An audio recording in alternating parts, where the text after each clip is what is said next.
Hi class, this is week number 31 and you're going to do a cartoon, okay? You're going to create your own cartoon. And the first thing about learning about a cartoon is learning how to do a storyboard. Disney, they have to have it all the time. Anybody that's going to create any kind of movie, any kind of cartoon, any kind of anything that they're going to publish, they have to come up with they have to come up with an idea. So that's what we're going to talk about today. You were supposed to look at the slideshow about the ant and the grasshopper. So we're going to talk about them and about where we're going to get started. And that's all I want you to do today, this week, is to look at the storyboard about the ant and the grasshopper. Okay, kind of figure it out. And we'll talk about that as we go. Okay? So come on over here. And this is kind of like our storyboard where we begin.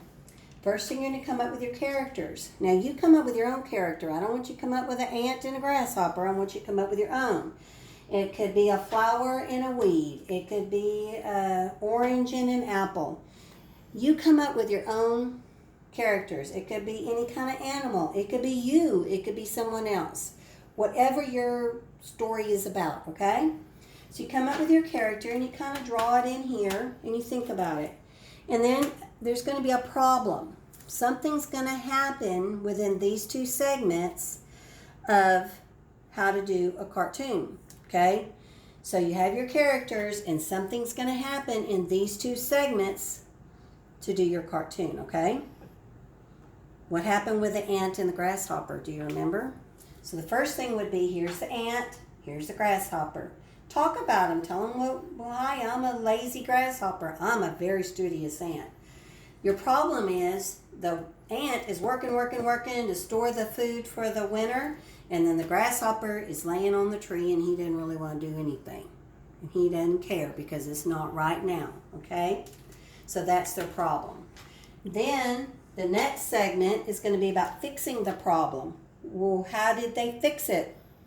Or maybe they didn't fix the problem. Maybe the ant didn't share his food when the next summer came after the winter. Maybe he did share his food. What happened? And then what happens after they fix the problem? Or maybe they didn't fix the problem. What happened at the end of the story? Were they happy together? Or did the ant just run away and go, you're on your own? You have to come up with your own problem. And what the characters mean, the good one would have been the antagonist, would have been the ant. The good one would have been the protagonist, would have been the ant. And the antagonist would have been the grasshopper because he didn't do a very good job, did he? Okay? So you come up with your own ideas. Notice that I have 1, 2, 3, 4, 5, 6. Okay, 6 segments. I want you to have 6, but no less than 6. You can have more. You could have 1 page, 2 pages, or it could be pretty big squares, and you could put them all on 1 page if you have them pretty big, okay? So take your time, come up with your own ideas, and I want to see what your ideas are. So you need to turn that in so I can see if you're going in the right direction before we do anything else. Can't wait to see you next week. Bye.